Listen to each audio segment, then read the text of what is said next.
Benvinguts, benvinguts i benvingudes a una nova sessió de la Smart City Week. Welcome everybody to a new session, a new event of this Smart City Week.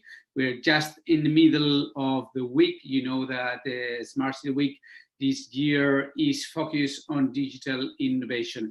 I have the great pleasure of introducing two experts on not only on digital innovation, on a lot of other issues, but today they're gonna focus their intervention and their participation in digital innovation. It's going to be a dialogue between Mara Balestrini and Nicol Turner-Lee. Thanks to the technologies, we are having the great pleasure of having Nicol Turner-Lee. She's the director for the Technology Innovation Center in the Brookings Institution from Washington. As I said, her resume, her curriculum is really big, so I won't be wasting more time because it'd be more interesting to listen to her. And the same we could say the same about Mara Balestrini. She's working in Ideas for Change. She's very well known on different projects on digital transformation, but also social innovation transformation. So it's my pleasure to give the floor to these really experts on the different issues on internet and digital innovation, and they're going to have a dialogue for the next half an hour. Thanks a lot, Mara, and thanks a lot, Nicol, for being with us this evening. Thank you, Michael. Thank you so much for having us here. And thank you, Nicol, for joining us all the way from Washington, D.C. It is a huge pleasure for me to be able to interview you for this session, because you are someone who's been investigating a topic that I feel very close to, that I think as we move towards a world where technologies are embedded into absolutely every situation of our everyday life, every space, every context, the problem of the digital divide and those who get excluded from the internet world is a pressing issue that we need to be able to tackle and that we need to consider every time that we design systems and interventions and so on when we talk about the internet. So my first question here is, it's crazy, but the fact that almost half the world population don't have access to the internet means that there is a huge digital divide. And I'd like to kick off discussing what are the consequences of digital inclusion? Yeah, thank you for having me. I am so excited. I was just sharing how I just enjoyed my time in Barcelona right before the pandemic. It was one of the cities that I actually visited for the Mobile World Congress, and I just ate and I ate and I ate. And yes, I also drank while I was there, actually indulging in Spanish culture. I think what you're talking about, Mara, and what Michael has also insinuated as we celebrate Smart City Week there, is that we have a problem. And this problem is one that we could have probably averted some time ago, but we never prioritized it. We already knew years ago that a digital divide existed, that there were differences between those who had online access and those who did not, those who had access to a device, even like a mobile phone, and those who did not, and those who understood the relevance of being connected through digital literacy training, and those that did not. And now here we are, as probably the world's greatest innovations have come from the digital ecosystem, and we're wondering during this pandemic why people are not connected. And that's really challenging, I think, as we go forward, because now we are in this new digital normal, and the cost of being excluded is just so high. Think about during the pandemic and social distancing, the fact that you had to rely upon online services to order groceries. You had to actually use these tools like Zoom to communicate with family and friends. You probably used your smartphone in some capacity to connect with a doctor or hospital. That is the way in which we're actually going to evolve as a world. And that type of connectivity, in my opinion, was never in the middle of the other existential threats, like the economy, like climate change, like employment. They were always, in terms of digital access, sort of put to the side. And now we're seeing that not only did 2020 really suggest that being connected mattered, it mattered in some of the very essential and critical operations that were basically just disengaged as a result of this pandemic. And we really have to figure out how to make it much more equitable and fair. So years ago, we had all these projects about how to bridge the digital divide, like one laptop per child, and initiatives and governments and private companies initiatives. What happened? How have we been not been able to close the digital divide? And what can we do? I understand that the digital divide goes beyond having access to the devices. It's also about having access to connectivity and network, and also having the digital skills and the capabilities to be able to make use of these technologies. But have we abandoned the mission to close the gap? What has happened? You know, I don't think we've abandoned it. I honestly think across the world in my travels, you know, from Barcelona all the way to Amsterdam to China and other places that I've been, I think it's just one of those things that we're not really clear that it's digital or accelerated digitization across the world that's enabling a host of other functions. And as a result, when we look at what's actually threatening our populations, like this public health pandemic, we know that technology is actually an enabler to help us with contact tracing or to connect us to artificial intelligence tools that lead us closer to a cure or vaccination. But yet we always see technology as sort of a subset, ancillary to those problems, maybe from a 1A versus a 1B, you know, a 1 itself. And as a result, and we're seeing this in the United States, we have this mismatch between all of those efforts that we have done to democratize the information economy and the fact that critical public health pandemic shuts us down and we don't realize the asset that we're sitting on. And so I think part of the challenges that we're seeing now is that developed countries are really acting like developing countries right now when it comes to technology access. Here in the United States, for example, we have 50 million school-age kids from public schools K through 12 that were sent home at the beginning of March. A huge proportion of those kids, almost 20 million, do not have access to get online to learn. That is a challenge across the world if we're talking about preparing the next generation of individuals for the future of industries. How we take this on as a national priority is something that we have to focus on. I'll give you a really great story. When I visited The Hague, last year. I keep thinking most recently, but we've almost been in this for about a year. So it actually was a year ago. When I went to Amsterdam, it was interesting because back then the mayor was talking about digital divide in terms of getting access out to communities of color or to, you know, ethnic populations that were under-resourced or people who had just moved into Amsterdam generally. Today, we've actually changed that conversation. Not only is it important to be online if you're underrepresented, but it's important to be online if you're overrepresented, because you just cannot do anything. If you live, for example, in areas of Spain which are disconnected or there is no infrastructure, you better believe that you're not getting online for education, employment, and critical government services. And I think that's what has made this so different. The accelerated globalization around digital, in addition to the fact that we did not have a contingency plan in the wake of being in this space where we could not engage in the normal critical functions of everyday life. I absolutely agree with you. And the coronavirus crisis has demonstrated that we were way behind. I mean, we thought we were much more digital and much more evolved in terms of the distribution of digital capabilities, but all of a sudden, children couldn't go to school.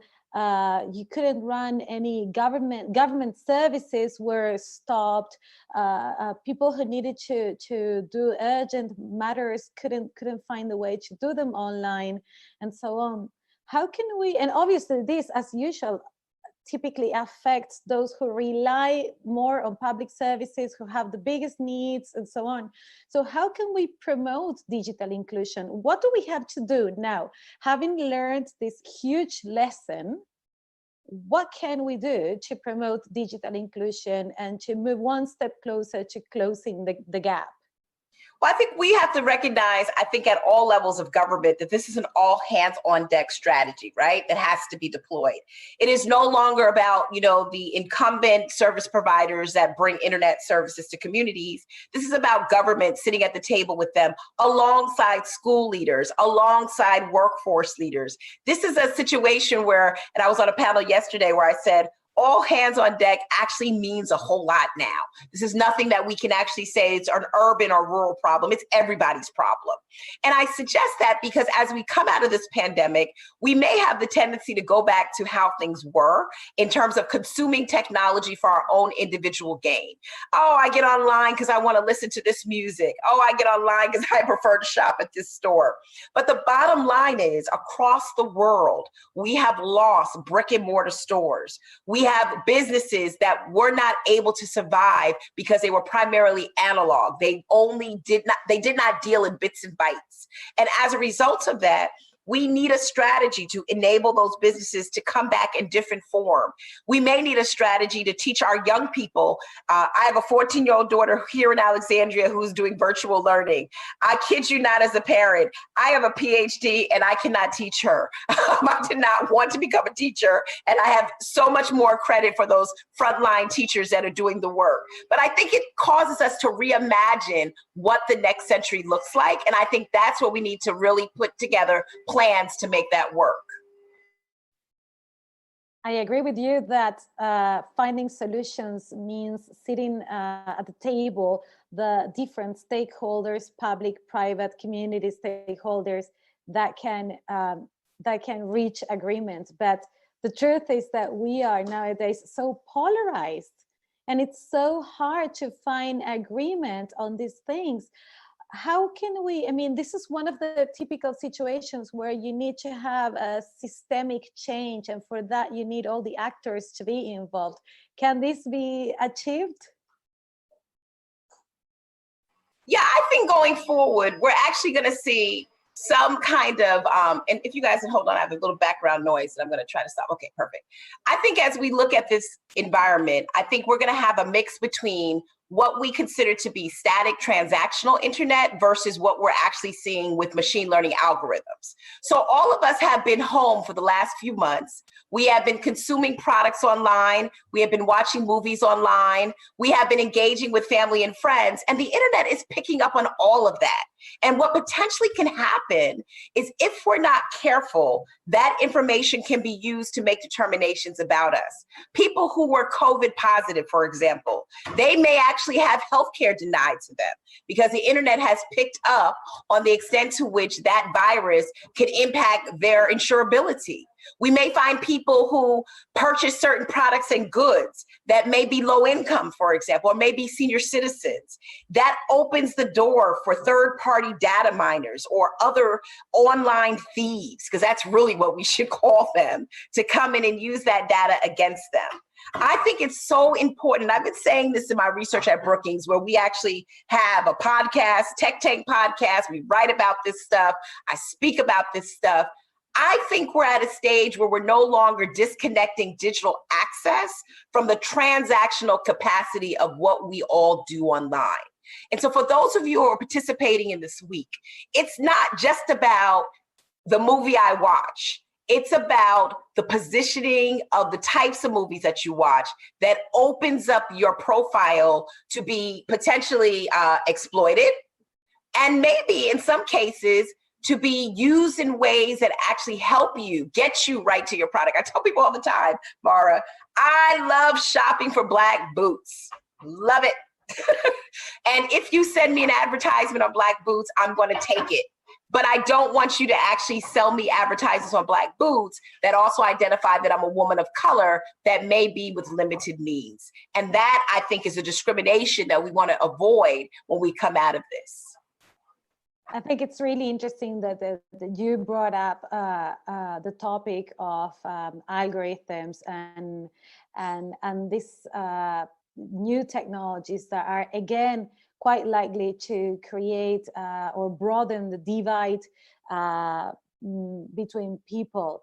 We know and we have heard in the past years of extreme cases of algorithmic biases and discriminations that take place as a result of bad AI or AI systems that are not taking into account biases and so on.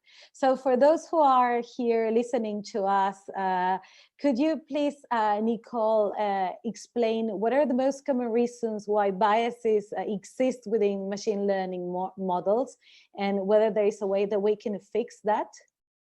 Yeah, that's interesting. So I'm going to try to do this quickly. For those of you who are interested in more, go to my Brookings expert page, Dr. Turner Lee, or follow me on Twitter, and you will actually find out more. So as I just suggested, we have what's called artificial intelligence systems. And those systems are incredible manifestations of the next layer of technology. They are going to actually allow us to solve big problems like climate change, like a public health crisis, those things that allow us to actually improve upon agriculture and maybe even help us in this pandemic. And I just saw this really cool algorithmic AI system that allows us to place kids in the classroom in spaces in which we know there might be the transmission of the disease through a thermal heat map. Now, when I was growing up, this was not imaginable. In fact, when I was a little girl, and I won't tell you my age, I used to watch this cartoon called The Jetsons. And George Jetson was this guy which rode around and connected, autonomous vehicles and, was able to hologram himself all over the place. And I would tell everybody that is the direction in which we're going. When we look at artificial intelligence, virtual reality systems, machine learning algorithms, it is inevitable that technology will consume us. But that does not mean that humans come out of the loop. And that's because humans are the fallible ones. And we are also the ones that program the machines. And when we program the machines based on our values, our norms, our assumptions, speaking to folks in Barcelona, based on where you live, your culture, your values from your family, your upbringing, your educational background, that all factors into the development of these models. And so what that begins to look like is this. There's facial recognition technologies that are out there right now that would not recognize a brown-skinned woman of color like myself. I change my hair often just because we as women can do that. It wouldn't recognize a Black woman who changes their hair. And those are models which are flawed. And they create the type of discrimination like misidentifying me as a criminal. Yeah, go figure. I don't think I've lifted a piece of gum from a grocery store, or making me in a situation where I might not be the candidate for a job based on the fact that the technology may already profile or surveil me. This is where, when we look particularly at cities, that we have to be careful in the development of these new models. Cities across the country are banning, for example, temporarily, facial recognition technologies. But when we ban them, we also run the risk of limiting their innovation, finding people with dementia that may need to be aged by the face, looking for chronic disease in the detection of the structure of the face, the lymph nodes that actually show up on screens. To your point, Mara, we're in this stage right now where we're sort of in this damned if we do, damned if we don't kind of mode, right? One is we need technology to be connected in meaningful ways that help in our democracy. But we also need to make sure that advanced, sophisticated systems do not discriminate, do not surveil, and do not exclude populations who may choose not to be connected, like my mother, who really wants me to get a rotary telephone so I can dial her as opposed to being on my phone because she thinks that my camera is spying on her. These are the realities facing the 21st century. And so as we develop smarter cities, we do have to make sure that these smart cities are a little more smarter than us as individuals who come with a packed assumptions about the way in which the world should look going forward. Do you think that these biases that we have in our current algorithmic systems could be related to the fact that the teams that develop these technologies are not diverse enough? Yes, I definitely think that that's the case. I mean, we have a challenge when it comes to United States, Silicon Valley, and probably all over the world. I've been to countries that have become tech hubs. And again, the norms and the values of those developers pretty much guide the product development. We know there's a problem when men develop algorithms that help identify pain thresholds and they're not tested on women. We know there's a problem, as I said, when faces are not diverse in our training samples and give us outcomes that actually can force criminal justice decisions or decisions around employment or jobs. We know that we're behind when we actually have autonomous vehicles that rely upon a series of technologies which are already flawed that may actually hit a person before they hit a tree. These are issues that we have to solve. And I call out to localities like Barcelona, like the whole, all of Spain, to think about including your lived cultural experiences in these models. Who is not at the table? Whether it's a person who lives from a rural area, urban area, a different ethnic background, whether it's a person who's a sociologist like myself, sitting alongside an engineer, a city official next to an ethicist. We need to develop these ecologies of inclusivity, which I think in the end will help us to stave off not all of the problems, but at least some of them that actually show up. That in many respects, we just have this aha moment, like, I didn't know that this was going to occur to people as a result of this technology. And so I think going forward, having those types of progressive conversations, particularly global conversations around the interoperability of these models and the values that we have, so they're not weaponized against countries as well, really makes sense going forward. Brilliant. So there's a new book coming from Nicol in the next spring. I'm really excited about this new book, which is about the digital invisible. And in this book, you explore the inability of certain segments of society to exploit the opportunities provided by the internet. And you argue that this is creating a new type of underclass, the people on the wrong side of the digital divide. How can we make visible the invisible? Yeah, I want to be brief on this because I talk so much. And when you're in a pandemic and you get people to talk to, you just don't want to shut up, particularly your friends across the world that you've not been able to see because of the different restrictions. I think we're at the stage where, again, we've moved away from a very binary digital divide, the haves and the have-nots, to one in which farmers are now excluded if they do not have access. Their productivity goes down. One in which everyday working people, not just the poor, do not have access to the type of government services if they do not have a sustainable internet connection. I think we're at a stage where we were probably more digitally stuck in terms of making sure that everybody had access to these new tools, whereas now we're more digitally invisible. Who is it that we do not know about?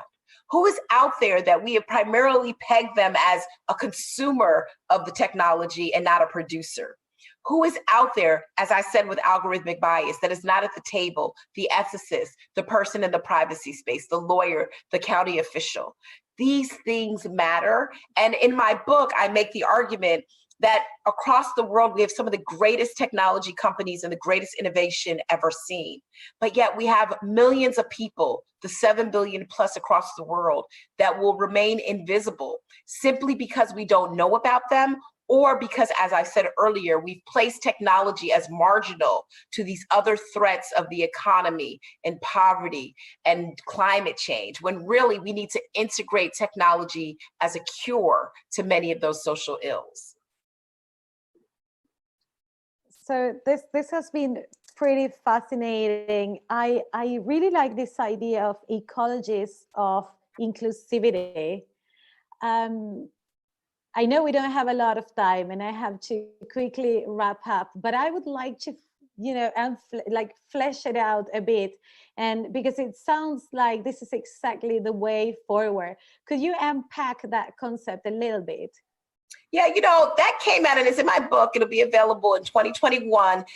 Some of you may not have known this, but we haven't settled an election, and it's really awful to put a book out in the middle of a political election that is still unsettled. So I chose to go in the spring so that people will actually look at it outside of being just, in the middle of all the noise that we're experiencing here in the States. I think at the end of the day, I think across the world, we need to develop these new social contracts. One of the things that came out of my book that relates to my 20 plus years working in the space and my work at Brookings is that we have forgotten about the social contract that we've made with people. And we've forgotten about the way that social contract needs to be consistently updated and modernized to adjust with the times.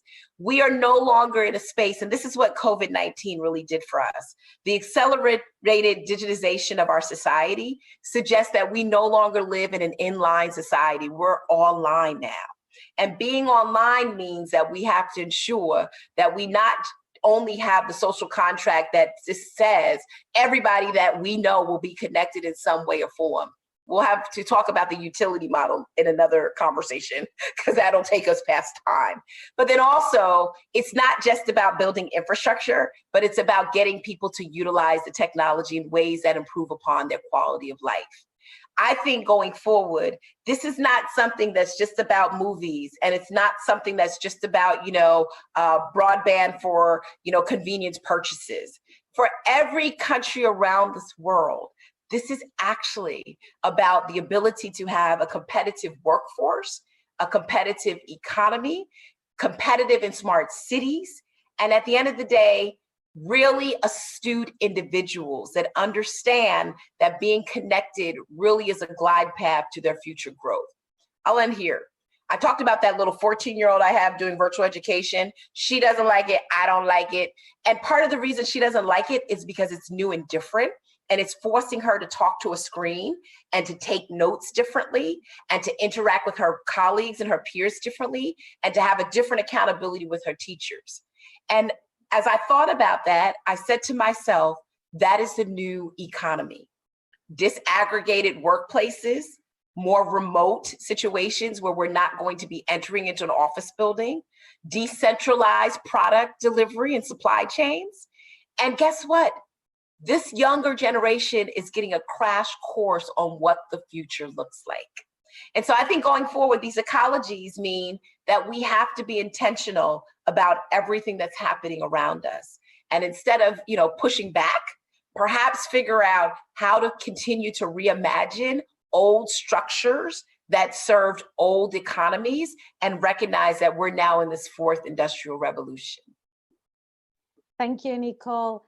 It seems like we need a new deal, Yes. deal for the governance Yes. of technology. And hopefully this new deal will not leave anyone behind, because this new deal needs to be as inclusive as possible so that we bridge the gap between those who have access and who don't have access. And also because inclusivity might lead to actually better technological systems that actually work better and are more representative. Thank you so much for your time. Thank you for your attitude, which, although it seems like there's really bad stuff going on, your attitude, it's so positive. It makes us all feel and believe that we can actually solve these problems and move on to a better stage of society. So thank you. Well, Mara, I have to tell you, this attitude comes because last week I was not so happy. I can imagine. So I think a lot of us sort of like, we don't know what's going on, but I have to tell you, the attitude is much happier this week. I can empathize. Thank you very much. And thank you for all of those who were listening to us.